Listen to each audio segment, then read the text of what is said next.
कुछ ना कुछ तो ऐसा है जो अभी भी मुझे मिसिंग लग रहा है, लेकिन मैं सारा सच पता लगा कर रहूंगा। उसके बाद मिस आफत गर्ल, मैं भी देखता हूं कि तुम कैसे अरमान सिंघानिया के कहर से बचती हो। अरमान आस्था की शक्ल को देखते हुए ये सब कह रहा था। वहीं आस्था, जो कि उस वक्त गहरी नींद में थी, लगातार उसे अपने ऊपर किसी की आंखों की गहरी तपिश महसूस हो रही थी, क्योंकि ये एक अजीब सा एहसास था कि जब भी आस्था को कोई घूरता तो उसे पता चल जाता था। लेकिन वो दवाई खाकर सोई थी तो वो गहरी नींद के नशे में थी, इसीलिए वो अपनी आंखें खोलकर देख नहीं पा रही थी। अरमान जल्दी ही एक नजर आस्था की ओर देखता हुआ बाथरूम में घुस गया और नहाकर आने के बाद उसने कैजुअल कपड़े पहन लिए। तभी कुछ सोचते हुए अरमान हल्का सा खांसने लगा ताकि आस्था उसकी आवाज सुनकर उठकर बैठ जाए। लेकिन आस्था तो आस्था थी, वो तो अभी भी घोड़े बेचकर सोई हुई थी। अरमान ने थोड़ा सा आगे जाकर आस्था के बिल्कुल ठीक बराबर में रखा हुआ ग्लास एकदम से ऊपर उठा दिया और उसे ऊपर से ही छोड़ दिया। उसकी आवाज पूरे कमरे में गूंज उठी। कमरे में जोरों से शोर हुआ, लेकिन आस्था नहीं उठी। अब अरमान इरिटेट होकर सोचने लगा, लगता है उस दिन की तरह एक बार फिर मुझे इस लड़की को बंदूक चलाकर ही उठाना होगा। ये सोचते हुए अरमान ने एक बार फिर अपने हाथों में बंदूक थाम ली और अगले ही पल उसने अपनी बंदूक का निशाना आस्था के ऊपर पॉइंट कर दिया। वहीं आस्था, जो गहरी नींद में थी, वो लगातार अपनी आंखें खोलने की कोशिश कर रही थी। जैसे ही उसकी थोड़ी सी आंख खुली, उसे अपनी आंखों के सामने सबसे पहले बंदूक दिखाई दी। बंदूक देखते ही उसकी आंखें तुरंत पूरी तरह से खुल गईं। अरमान ने अभी तक बंदूक चलाई भी नहीं थी, लेकिन निशाना उसकी ओर कर रखा था।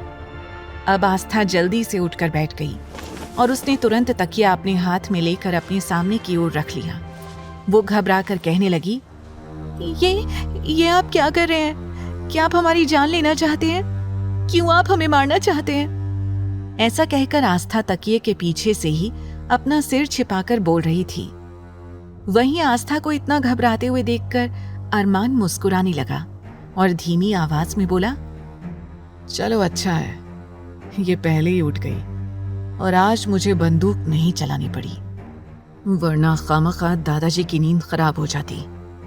तभी अरमान ने आस्था की ओर देखते हुए और थोड़े सख्त लहजे में कहा, ये खाना यहाँ ऐसे क्यों पड़ा हुआ है? तुमने ये खाना खत्म क्यों नहीं किया? अब अरमान ने जैसे ही थोड़ा सा तेज आवाज में ये पूछा, आस्था के होंठ डर से फड़फड़ाने लगे और वो बोली, मैं वो। एक बार फिर आस्था की मैं सुनकर अरमान इरिटेट होते हुए बोला, अब बकरी की तरह मैं करना बंद करो और अभी के अभी ये सारा खाना फिनिश करो। अगर तुमने खाना फिनिश नहीं किया तो मजबूरी में मुझे अपनी गोली तुम्हें खिलानी होगी। जैसे ही अरमान ने ये कहा, आस्था ने जल्दी से तकिया अपने सामने से फेंका और फटाफट से दौड़कर उसने थाली उठा ली। फिर जल्दी से खाना शुरू किया। अरमान उसे चौंक कर देख रहा था, क्योंकि आस्था बेढंगी तरीके से खा रही थी। लेकिन आस्था अपने मुंह में जबरदस्ती खाना ठूस रही थी और अरमान के बंदूक की ओर देखे जा रही थी। जल्दी खाना खाने के चक्कर में आस्था के गले में खाना अटक गया, लेकिन आस्था ने एक साथ बहुत सारा खाना अपने मुंह में भर लिया था। अब उसे मुंह चलाने में भी परेशानी होने लगी। तभी अरमान आगे आया और उसकी ओर टिश्यू पेपर और एक पानी का ग्लास बढ़ा दिया। आस्था ने हड़बड़ाते हुए अपने मुंह का खाना उस टिश्यू पेपर में निकाल लिया। ये देखकर अरमान ने बुरा सा मुंह बना लिया। अरमान को तो वैसे ही साफ सफाई काफी ज्यादा पसंद थी और आस्था की इस तरह की हरकत उसे अंदर तक इरिटेट कर रही थी।